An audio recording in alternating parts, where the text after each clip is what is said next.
Ya, Assalamualaikum warahmatullahi wabarakatuh. Selamat sore para peserta.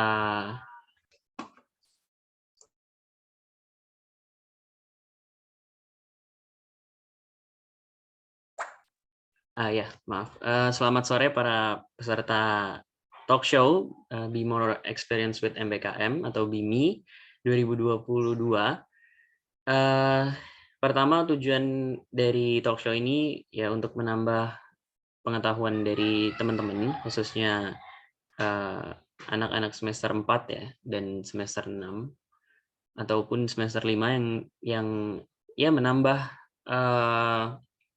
pengetahuan mengenai MBKM, karena memang pengetahuan mengenai MBKM kita lihat sebagai salah satu urgensi ya yang penting, karena memang ini satu program penting dari Kemendikbudristekdikti, namun rasanya masih kurang sosialisasinya ya. Jadi hari ini kita akan mengundang narasumber yang memang terjun langsung ke dalam program, salah satu program dalam MBKM, bernama Muhammad Rafli Akbar. Dia merupakan mahasiswa strata 1 di Universitas Bhayangkara yang sekarang sedang sidang akhir skripsi. Jadi memang beliau pengalamannya sudah cukup banyak ya di Universitas Bhayangkara juga. Mungkin saya bacakan sebentar.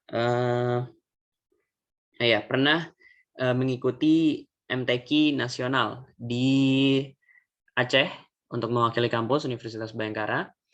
Juga pernah mengikuti riset aktif defense Puskamnas Universitas Bhayangkara sama BNN, Badan Narkotika Nasional, dan juga kompetisi debat NUDC di Jakarta. Nah, untuk pengalaman di MBKM sendiri, beliau memiliki pengalaman di kampus mengajar, turun langsung menjadi guru. Mungkin nanti beliau akan menyampaikan secara langsung dan lengkap untuk teman-teman peserta. Silahkan saya perkenankan Ridya Sabila Rosyad untuk menuntun kita di acara kali ini. Terima kasih. Baik. Selamat sore teman-teman semua. Assalamualaikum warahmatullahi wabarakatuh. Salam sejahtera bagi kita semua. Selamat datang di acara talk show kami yang bertema Be More Experience with MBKM. Semoga teman-teman semua dalam keadaan sehat dan terus aman di masa pandemi menuju endemi ini. Terima kasih telah bergabung bersama kami di talk show pada hari ini. Nama saya Ridya Sabila Rosyad, moderator dalam kegiatan talk show hari ini. Seperti tema talk show kita, maka kita akan bersama-sama membahas dan berdiskusi mengenai program yang telah dirancang oleh Kementerian Pendidikan dan Kebudayaan, yaitu program MBKM atau Merdeka Belajar Kampus Merdeka. tanpa mengundur waktu lama, di sini saya sudah menyiapkan beberapa pertanyaan yang akan saya ajukan kepada Kak Rafli mengenai program MBKM ini.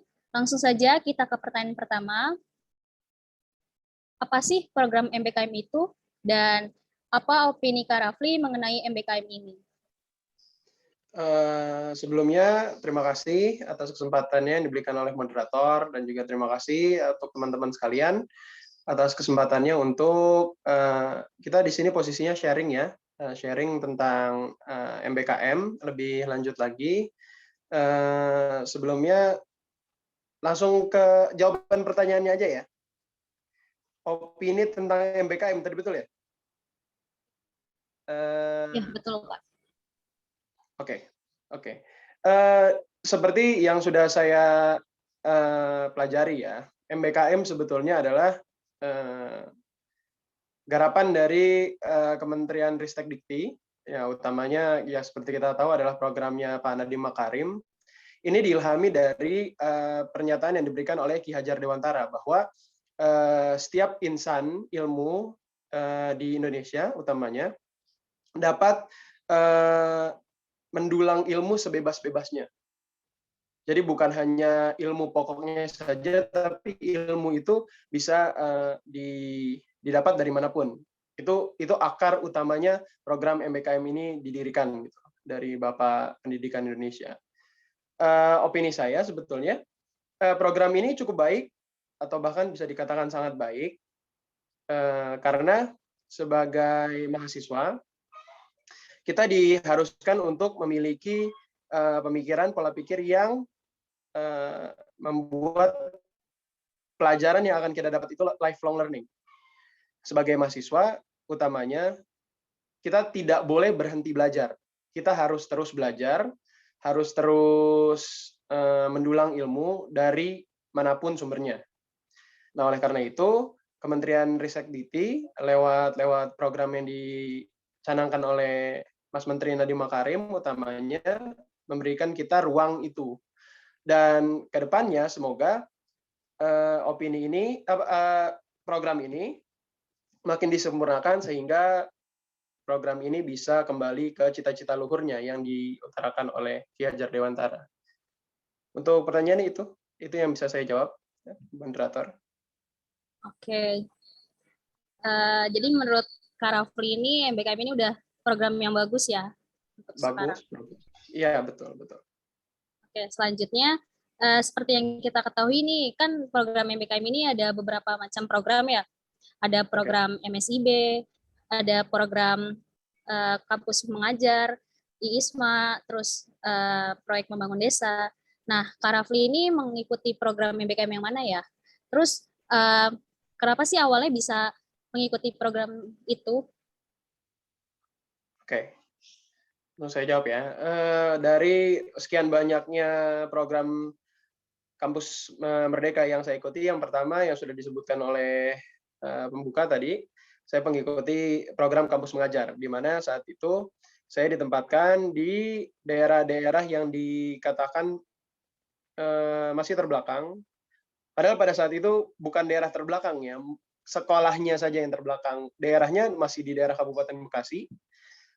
Tapi kalau turun langsung ke sana, kita bisa melihat bahwa terjadi kesenjangan pendidikan yang cukup besar, utamanya di Kota Bekasi dengan Kabupaten Bekasi yang memang masih banyak harus dilakukan pembangunan. Saya menjadi guru di sana sekitar hampir 1 semester. Sebetulnya bukan menjadi guru ya, tapi lebih tepatnya menjadi pendamping dari guru-guru yang ada. Karena pada saat itu di sekolah yang saya ajar, itu hanya terdapat beberapa guru saja. Jadi kita, anak-anak mahasiswa, ditugaskan untuk membantu guru-guru tersebut untuk kemudian menjadi pengajar, tenaga pengajar. Rangkaiannya pertama, dimulai dari sosialisasi yang dilakukan oleh Fakultas Ilmu Komunikasi mengadakan sosialisasi, memberitahukan apa saja yang syarat-syarat ketentuan yang kemudian kita bisa apply untuk mengikuti program tersebut, mulai dari semester 4 ke atas, mulai dari IPK yang harus ditempuh berapa, dan lain sebagainya. Setelah itu kita daftarkan diri ke fakultas. Setelah itu kita menunggu tes yang akan dilakukan oleh pihak Kemenristek-Dikti. Tes itu terbagi menjadi tes wawasan kebangsaan dan juga kalau tes hanya tes wawasan kebangsaan, tapi setelah itunya kita diminta untuk melakukan pemilihan daerah, pemilihan sekolah mana yang akan ditempuh, tapi utamanya tes yang dilakukan adalah tes wawasan kebangsaan. Dari seingat saya 20.000 peserta pada saat itu, yang diterima separuhnya atau bahkan kurang dari separuhnya.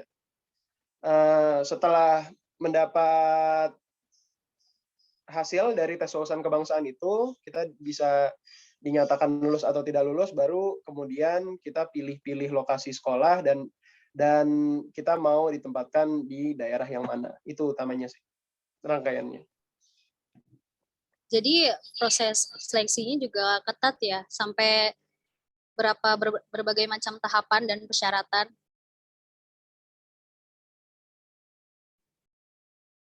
Oke, lanjut ya.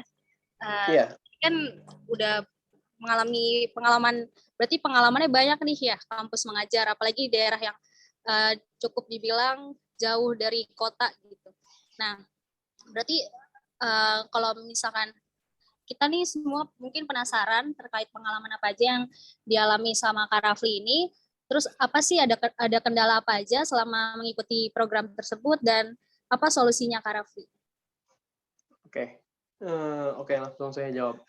Pertama, pengalaman selama 1 semester, di dalam 1 minggu itu dibagi waktu, harus kita kapan datang dan tidak, dan itu terbagi menjadi pertama mengajar siswa di kelas, terus membenahi infrastruktur sekolah yang pada saat itu memang sangat buruk sekali. Ada satu kelas yang pernah terkena musibah banjir, dan sampai pada saat kami ditempatkan di sana itu belum dibersihkan. Jadi utamanya di awal itu kami membersihkan kelas itu dulu untuk digunakan menjadi ruang kelas. Hal-hal seperti itu, membuat bangku, membuat meja, juga membuat prakarya dengan anak-anak SD pada saat itu, juga membantu administrasi sekolah untuk lebih digital ya pada saat itu, karena mereka benar-benar masih manual, benar-benar masih tulis buku. Bahkan kita tadinya ingin mempromosikan sekolah itu lewat media sosial, tapi karena kurangnya foto, tidak ada foto baru yang mereka punya, jadi akhirnya kita harus melakukan sesi foto-foto yang baru gitu, foto-foto ruang kelasnya, apa saja kegiatan yang dilakukan, apa saja yang dipelajari, baru setelah itu kita dapat mempromosikannya dengan bikin brosur pada saat itu. Kendalanya sebetulnya kendala remeh yang masih sering terjadi di Indonesia, kendala komunikasi. Kita tuh pada saat itu ditempatkan di Kabupaten Bekasi. Untuk pertama kali kita disuruh untuk mendatangi Dinas Pendidikan Kabupaten. Tapi pada saat itu ternyata staf di Dinas Kabupaten mengira kita mahasiswa ingin demo. Padahal saat itu kita pengen ke sana meminta surat rekomendasi dan arahan dan yang lain-lain. Mereka tidak tahu hal tersebut.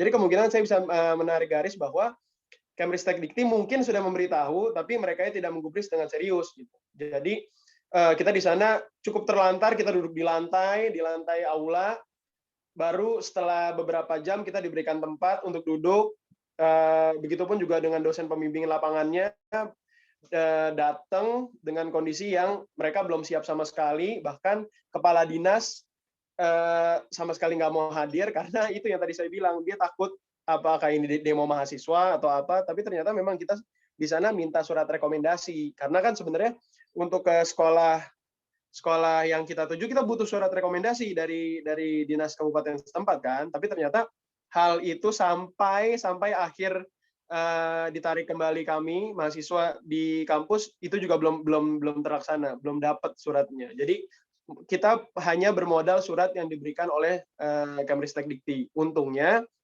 kepala sekolah dari sekolah yang kami tempati itu dia sudah tahu program ini dan melihat bahwa nama sekolahnya ada di nama-nama sekolah yang akan dituju oleh teman-teman dari kampus mengajar.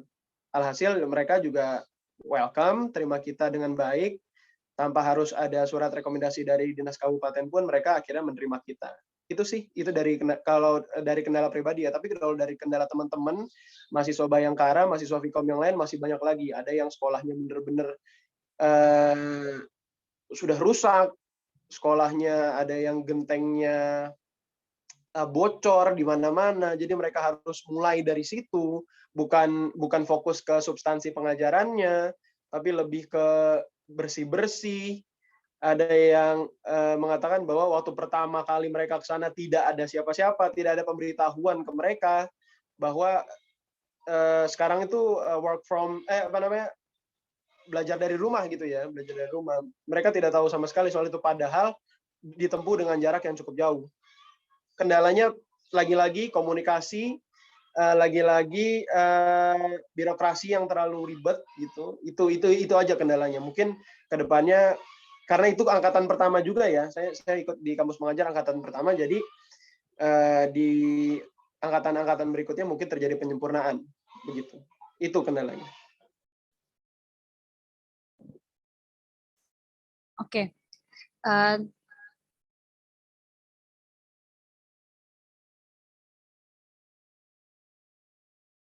Berarti dari apa yang dijelaskan tadi, sebenarnya surat rekomendasi itu tidak wajib digunakan ya, kalau misalkan yang bersangkutan itu udah menyetujuinya. Oke. Kita kembali lagi nih ke MBKM, di luar dari konteks kampus mengajar ya yang Kak Rafli ini ikuti. Nah, setelah mengikuti program ini, kira-kira menurut Kak Rafli, manfaat sama keuntungan apa yang telah didapatkan setelah mengikuti program MBKM ini? Oke. Kalau manfaat dan keuntungan sebetulnya banyak. Karena memang kalau dari pengalaman pribadi sendiri kan saya itu mahasiswa komunikasi, tapi banyak banyak mendapat ilmu tentang pengajaran yang dimana hal tersebut dilakukan oleh teman-teman dari ilmu pendidikan kan. Begitu juga dengan program Kampus Merdeka yang lainnya. Ada mahasiswa Vkom yang juga belajar tentang teknik, belajar tentang hukum, tentang kedokteran dan lain-lain gitu. Itu sangat banyak ya manfaat yang didapatkan, karena memang selama ini kan kita sekolah benar-benar fokus sama ilmu yang kita dapat gitu dari fakultas atau sub ilmu yang akan kita terapkan. Tapi ternyata setelah keluar dari kampus, banyak teman-teman yang bekerja, memiliki pekerjaan yang di luar dari ranah ilmu yang sudah kita pelajari. Nah, di situ mungkin Kampus Merdeka ini dapat menjadi pembelajaran yang cukup baik buat kita, supaya kita bisa lebih mobile terhadap ilmu-ilmu yang yang ada gitu. Kita bisa lebih mobile, bukan hanya fokus ilmu komunikasi aja, tapi kita juga bisa pelajari dalam ilmu-ilmu di hal-hal yang lain. Manfaatnya terutama itu. Manfaat yang kedua adalah membangun relasi dengan teman-teman dari universitas lain. Karena dari banyak sekali universitas, kita benar-benar dikumpulkan dalam satu grup angkatan kampus mengajar, bahkan sampai sekarang grupnya masih aktif. Jadi relasi yang didapat itu lebih luas, lebih banyak jejaringnya. Ya, setelah itu kita bisa lihat bahwa setelah menjadi mahasiswa yang ikut program kampus mengajar ini, kita juga dapat penghargaan berupa sertifikat. Itu juga bisa kita taruh di CV ke depannya untuk kita melamar kerja. Jadi manfaat dan keunggulan dari kampus Merdeka ini memang banyak sekali. Tapi dengan catatan bahwa jika dilakukannya dengan lebih baik, maka manfaat yang dilakukan juga akan lebih baik. Itu. jawaban dari saya kira-kiranya, moderator. Oke, jadi dari adanya Kampus Merdeka ini, walaupun kita dari berbagai jurusan yang berbeda, tapi kita tujuannya sama gitu ya, untuk mengajar. Nah, kan Kak Rafli ini kan dari Fakultas Ilmu Komunikasi, tapi diharuskan untuk mengajar. Nah, kan untuk memilih mata kuliah untuk dikonversi itu kan mungkin ada ribetnya atau gimana, itu gimana? Coba bisa dijelaskan. Awal ketika harus dikonversi ya, jadi fakultas itu menyediakan kita waktu untuk melakukan meeting. Jadi kira-kira apa saja nih mata kuliah yang bisa dikonversi sesuai dengan kegiatan. Jadi kita ngobrol dengan Kaprodi pada saat itu, dilihat dari KHS kita apa saja matkul-matkulnya dan kira-kira cocok gitu dengan pengajaran yang akan dilakukan. Kayak pada saat itu, seperti pada saat itu saya mendapat matkul kampanye anti korupsi. Saya ingat tuh, kampanye anti korupsi itu ketika kita di lapangan sebagai mahasiswa kampus mengajar, itu kita ajarkan kepada adik-adik yang ada di sana dan kita berikan dokumentasikan di laporan gitu, bahwa sebagai mahasiswa yang mempelajari kegiatan kampanye anti korupsi ini, saya membagikannya loh kepada adik-adik, tentunya dengan cara-cara yang menarik gitu. Dia sesuai dengan pengetahuan anak SD. Kalau misalnya kembalian dapat dari warung, kalau harus pulangkan ke mamanya ya pulangkan gitu loh, bukan ditilap. Dan itu kan ya seperti apa ya istilahnya, cikal bakal terjadinya korupsi gitu loh. Nah, kita berikan pengajaran itu ke adik-adik di kampus mengajar. Dan juga dari banyak matkul-matkul yang lain juga kita coba terapkan. Kayak Vkom kan banyak pengajaran tentang digital. Pada saat programnya ya diterapkan bahwa administrasi yang dilakukan oleh sekolah bisa lebih kita bantu secara digital. Seperti itu sih, nanti mungkin dituangkannya di dalam laporan ya, hal-hal tersebut yang kemudian akan disetujui oleh dosen pembimbing lapangan dan juga Kaprodi pada saat itu. Gitu. Dari mata kuliah, itu diambil dari mata kuliah yang akan ditempuh pada semester itu ya, Kak Rafli? Betul, dan sesuai di konversinya berapa SKS, karena pada saat itu saya kalau nggak salah di konversinya 14 SKS deh, tetapi pada saat itu saya ngambil lebih dari 20 SKS, jadi mata kuliah yang cocok aja kira-kira jadi dikonversi dengan program kampus mengajar itu, gitu. Oke, baik. Dari penjelasan dari awal, Kak Raffi udah menyebutkan beberapa kelebihan dari program MBKM ini. Nah, tadi kan disinggung sedikit mengenai keriutan demokrasi MBKM ini. Nah, apa saja sih kekurangan dari program ini tuh menurut Kak Raffi? Kekurangannya kalau di saat saya menjadi peserta ya di angkatan pertama, karena kan biasanya orang Indonesia akan selalu memiliki alasan bahwa ini pertama kali. Jadi kita belum pernah coba, belum punya pengalaman. Jadi pada saat saya itu memang banyak banget masalahnya, banyak banget. Pertama, masalah di birokrasi dengan Dinas Pendidikan setempat. Kedua, birokrasi dengan Kemristek Diktinya. Pihak Dikti mungkin atau belum sudah memberikan edaran, tapi ternyata di lapangan kita benar-benar kayak dilepas gitu aja, dilepas seperti kurang perhatian lah kalau boleh dibilang. Apa yang kita lakukan, apa yang kita jalankan selama program itu hanya terpaku ke logbook. Jadi kita punya logbook yang setiap hari itu harus diisi. Ya itu bisa dikarang bebas kalau misalnya kita benar tidak melakukan apa-apa di sekolah tersebut, ya kita bisa bilang bahwa saya telah menjalankan program ini. Tapi sementara kita di sekolah cuman duduk-duduk aja, itu bisa karena kurangnya pengawas dari Dikti sendiri ya. Hal itu semua murni diserahkan kepada DPL. Sementara pada saat itu DPL juga tidak bisa datang setiap hari.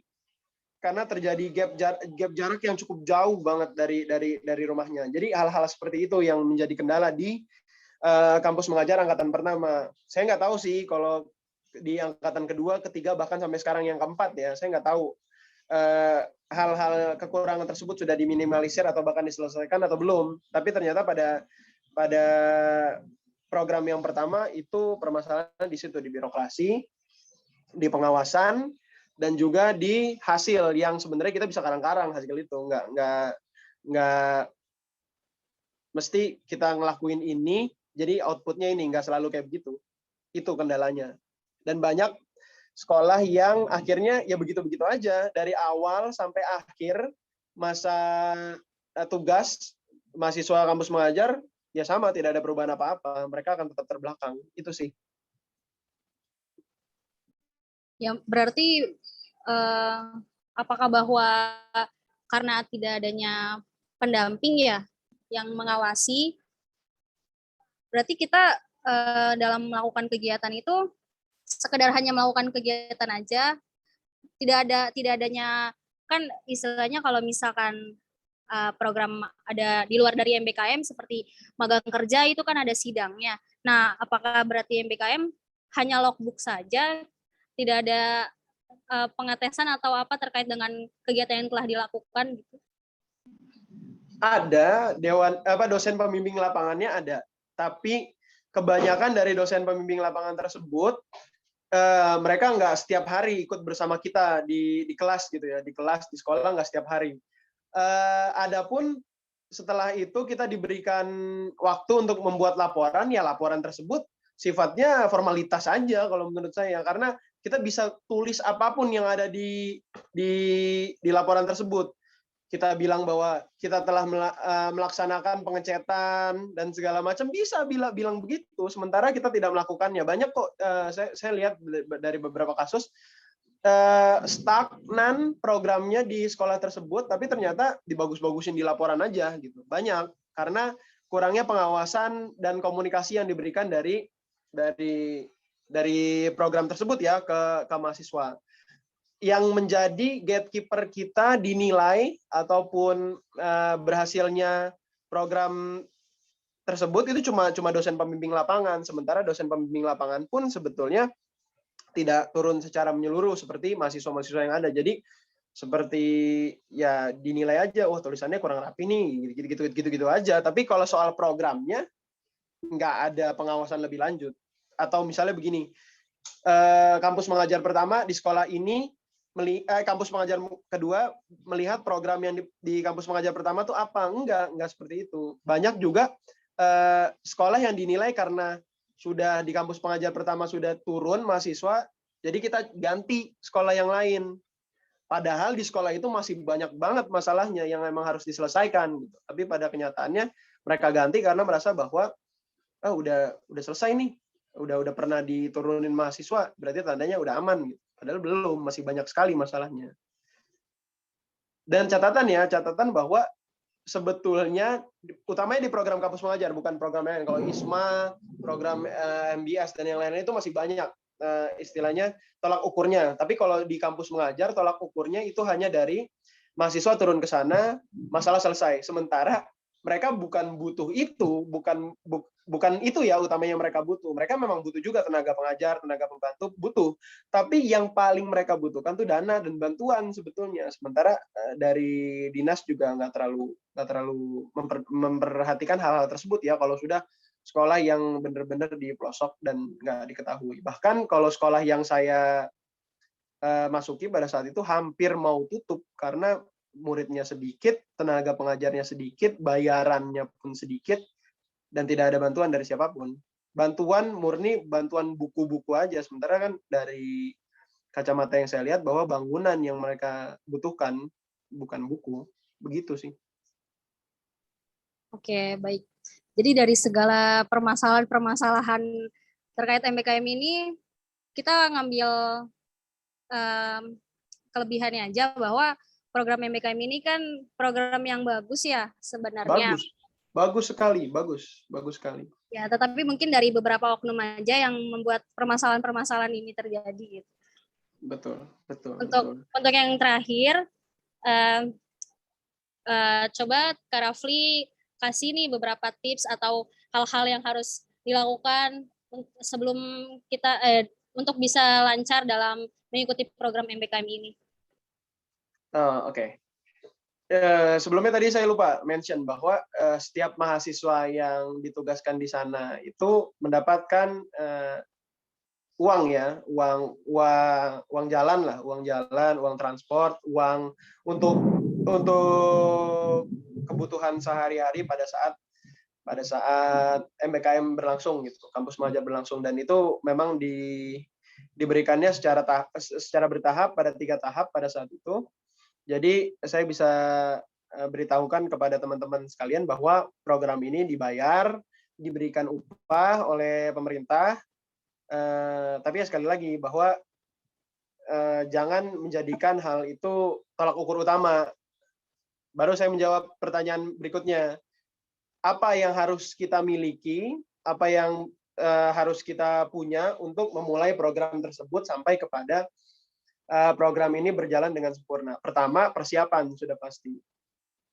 Jadi waktu itu saya menginisiasi untuk teman-teman yang mengajar di kampus mengajar juga pada saat itu untuk melakukan observasi terlebih dahulu sebelum kita harus sampai ke dinas pendidikan dan segala macam. Kita observasi dulu bentuk sekolahnya seperti apa masalah yang harus kita tangani bersama di sekolah tersebut dan yang lain-lain ya.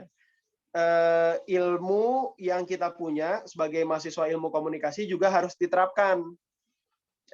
Jangan kita menjadi mahasiswa yang hanya tahu teori, tapi di dalam kampus mengajar ini, di kampus Merdeka ya, seluruh MBKM, itu kita harus mengaplikasikan pengetahuan yang kita sudah dapatkan di ruang kelas ke ruang yang sesungguhnya. Ketika kita menjadi seorang pengajar misalnya, apa sih ilmu-ilmu komunikasi yang bisa kita gunakan? Salah satu contohnya ilmu bagaimana kita bisa berbicara di depan orang banyak, bagaimana kita bisa melakukan persuasi terhadap adik-adik kelas ini untuk mengikuti program dengan baik. Karena jangan salah, menghadapi anak SD itu lebih susah loh dari menghadapi teman-teman di ruang kelas yang sudah kuliah ya. Karena anak SD itu ya mereka mau main, kebanyakan mau main, mau bebas, nggak mau dikekang. Ya kita harus apa di sana? Kita harus sesuaikan program-programnya sesuai dengan kesenangan yang mereka lagi lakukan gitu. Kayak misalnya, coba dong, ayo kita sambil gambar, tapi gambarnya gambar karikatur atau kartun yang mereka lagi senengin sekarang. Atau coba kita sambil lakukan permainan-permainan yang mereka suka.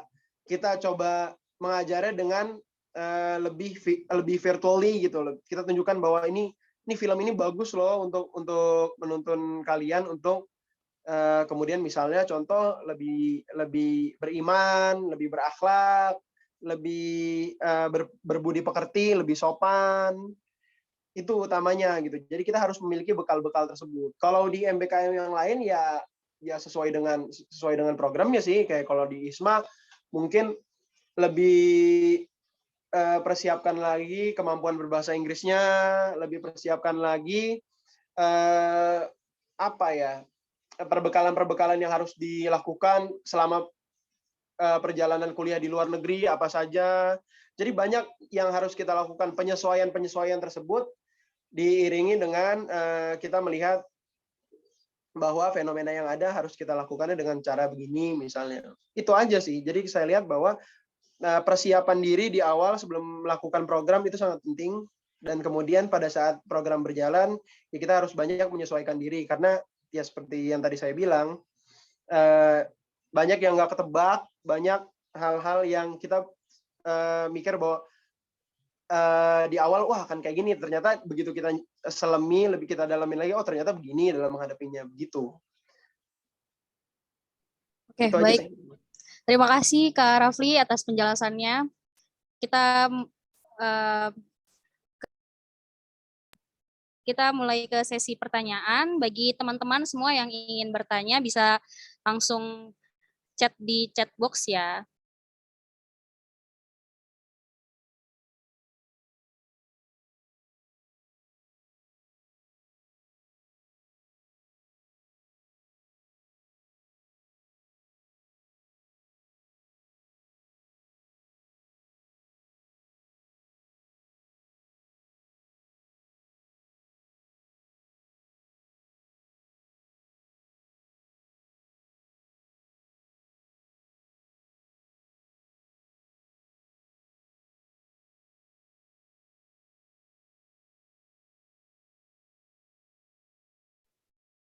Oke, kita mulai dari pertanyaan pertama. Izin saya sampaikan dari Kamelia Habib. Saya izin bertanya, manfaatnya secara keseluruhan mengenai MBKM ini apa ya, Kak? Mulai dari magang merdeka, ISMA, asistensi riset, dan lain-lain. Terima kasih. Bisa dijawab, Eh, Kak Bro? Langsung dijawab dulu ya. Oke. Jadi kalau berkenaan dengan apa yang didapatkan ya itu banyak ya. Saya tahu dasar-dasarnya sih kalau untuk dari asisten riset, ISMA, magang kerja. Kalau dari pertama ya asistensi riset itu manfaat dan kegunaannya terutama bagi kita mahasiswa yang memegang teguh sekali lagi Tridharma perguruan tinggi itu kan ada salah satunya pengabdian kepada masyarakat dan penelitiannya. Saya bisa lihat bahwa dengan adanya asistensi riset ini lebih dalam lagi budaya tentang riset di Indonesia, memperdalam budaya riset yang ada di Indonesia. Yang seperti kita tahu bahwa kata research itu kan sudah sangat populer ya di kalangan anak-anak muda masa kini. Jadi di asistensi riset itu kita diajarkan untuk bisa mengikuti kegiatan riset dan dibimbing sehingga ke depannya kita bisa menjadi asistensi riset atau bahkan peneliti dari kegiatan asistensi riset ini ya. Itu bisa menjadi pintu lah buat kita untuk memulai siapa yang ingin menjadi peneliti atau researcher bisa lewat kegiatan asistensi riset ini. Terus kalau di magang ya kita udah tahu lah bahwa kegunaan magang tuh memang supaya kita bisa lebih siap dihadapkan dalam dunia kerja ya. Tapi kalau di MBKM sendiri yang seperti saya tahu ya di dasar bahwa magang-magangnya tuh dengan startup kelas atas gitu ya, Zenius, Ajaib, Tokopedia itu juga bisa dijadikan penambah wawasan ya buat kita sebagai mahasiswa misalnya tingkat akhir yang kemudian akan berprogres menjadi kelas pekerja. Kita bisa masuk ke situ sebagai pengenalan bagaimana dunia kerja itu berlangsung. Masih banyak lagi sih ISMA juga kegunaan dan manfaatnya juga banyak. Kita bisa mendulang ilmu dari luar negeri dan full di cover semuanya biayanya oleh pemerintah. Ke Inggris, ke negara-negara Eropa, negara Asia untuk kemudian kita lompat ilmu, lompat jurusan. Kita mau belajar apa di luar gitu. Saya waktu itu lihat bahwa di India, di Mumbai Institute Teknologi bahkan pembelajaran soal IT. Terkenal kan India soal IT-nya yang jauh. Boleh deh dibuka dimanapun video tutorial tentang penjelasan informatika pasti rata-rata tutornya orang India. Bisa dilihat. Nah, kita bisa berkesempatan punya kesempatan itu sebagai mahasiswa Indonesia. Banyak lagi belajar filosofi, belajar ilmu-ilmu lain untuk memperkaya kita sebagai pembelajar sepanjang masa atau lifelong learning. Itu sih yang bisa saya jawab manfaat dan kegunaannya dari beberapa program MBKM. Kalau kampus mengajar kan saya tadi sudah mention ya, karena memang saya orang pelaku dari program tersebut. Jadi saya bisa jawab secara mendalam. Tapi kalau yang lain mungkin saya tahu di dasar, ya itu aja. Begitu.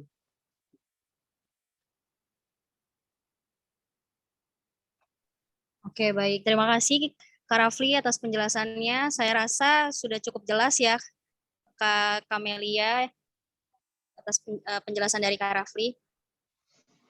Selanjutnya ada pertanyaan lagi nih Kak Rafli dari Ruri Hilman. Ya. Izin bertanya, saya kan mengikuti program MBKM di tahun ini, lebih tepatnya program proyek membangun desa. Seperti yang Kak Rafli bilang, permasalahan di MBKM ini seperti kita ditelantarkan karena DPL yang tidak bisa hadir dan tanggapan masyarakat yang kurang responsif. Kalau dilihat dari masalah itu, sebenarnya efektif nggak sih MBKM ini untuk mahasiswa belajar terjun langsung? Sedangkan masih banyak gap yang nggak serasi di program ini. Terima kasih. Kalau kita bicara tentang efektif dan tidaknya, efektif. Karena sebagai mahasiswa kita diharuskan untuk terjun langsung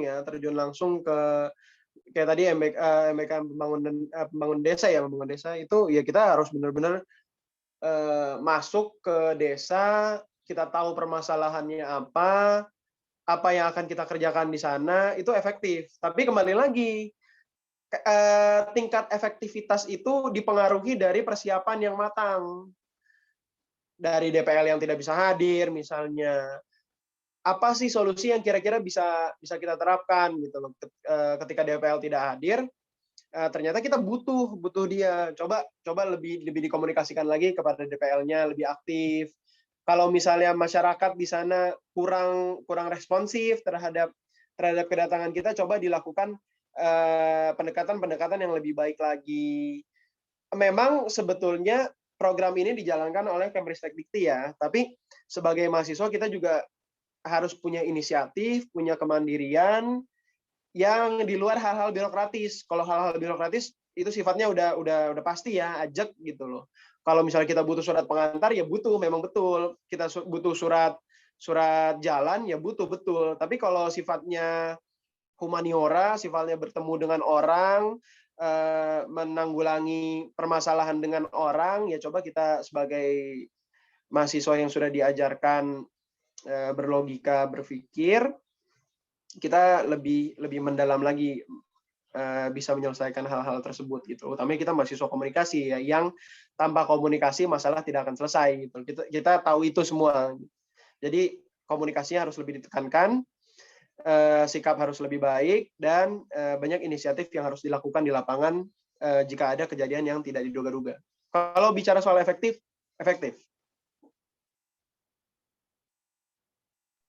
Baik, terima kasih penjelasannya Kak Rafli. Saya rasa penjelasan dari Kak Rafli sudah terjawab ya dari bagi untuk Kak Ruri. Saya rasa cukup untuk pertanyaan-pertanyaannya. Terima kasih yang telah bertanya.